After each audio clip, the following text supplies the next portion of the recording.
you always own the option of having no opinion. There is never any need to get worked up or to trouble your soul about things you can't control. These things are not asking to be judged by you. Leave them alone. If someone can prove me wrong and show me my mistake in any thought or action, I shall gladly change. I seek the truth, which never harmed anyone. The harm is to persist in one's own self-deception and ignorance. Think of what you have rather than of what you lack. Of the things you have, select the best and then reflect how eagerly you would have sought them if you did not have them. Do not think that what is hard for you to master is humanly impossible, but if a thing is humanly possible, consider it to be within your reach. I'm going to be meeting with people today who talk too much, people who are selfish, egotistical, ungrateful. But I won't be surprised or disturbed, for I can't imagine a world without such people. It will show us that there's nothing either good or bad, but thinking makes it so. Discipline the pleasures and the passions, and generally subordinate the body and emotions to the mind and soul. Each man, according to his lot in life, is stultified by flattery.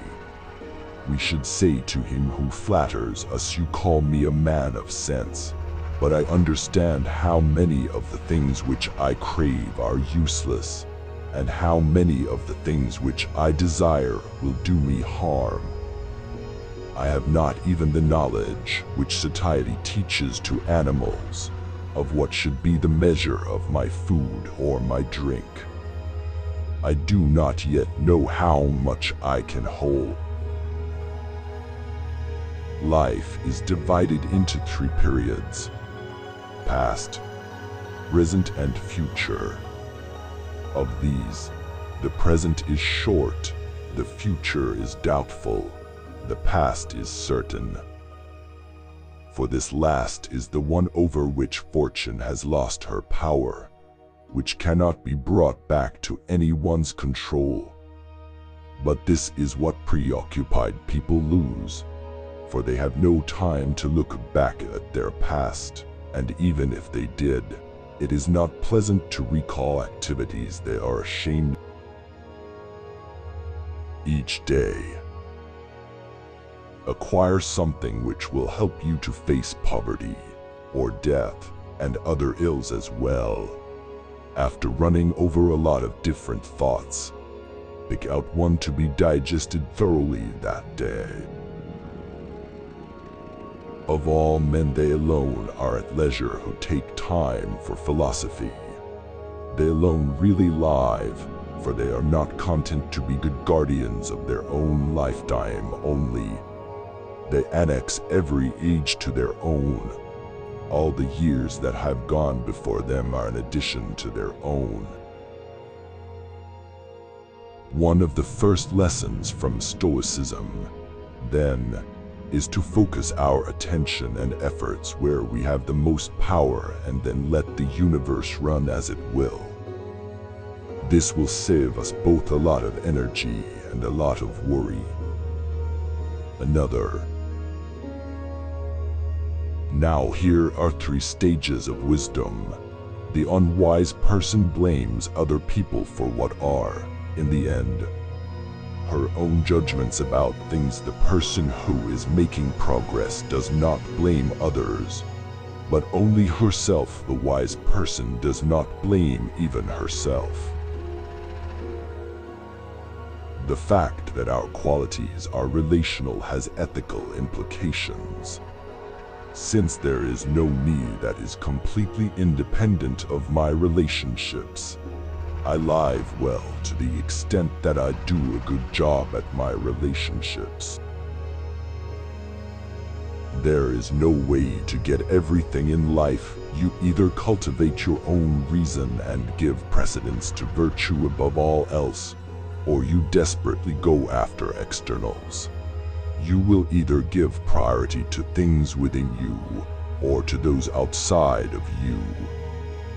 There is a trade-off, and you have to decide which way to go.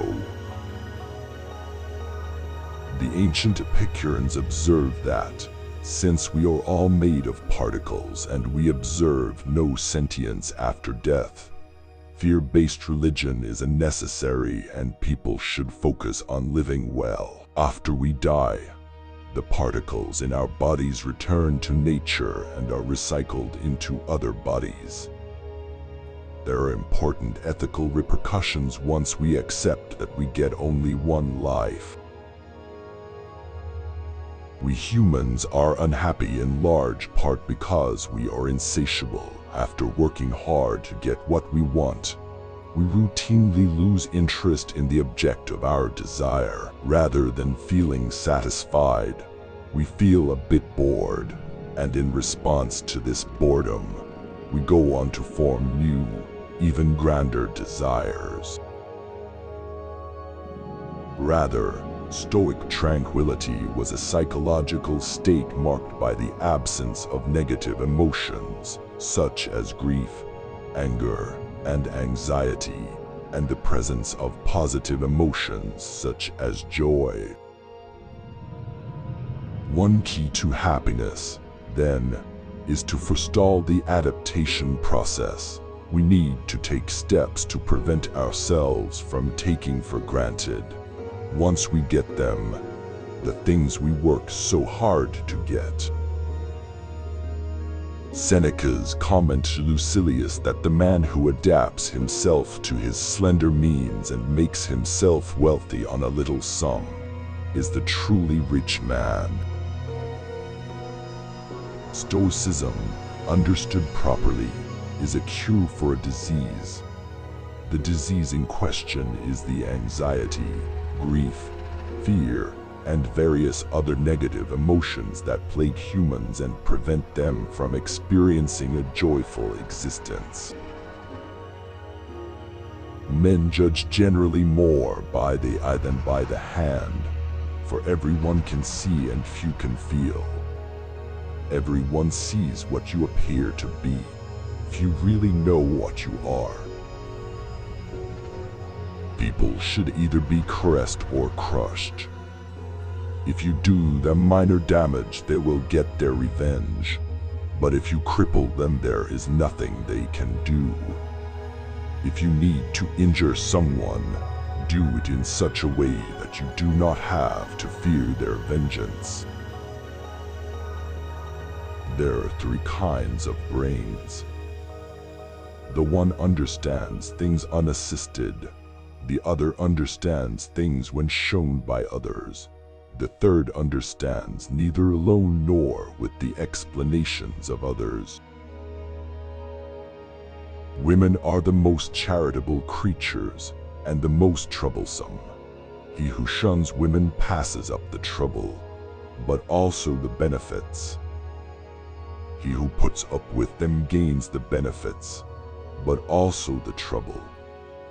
As the saying goes, there's no honey without bees.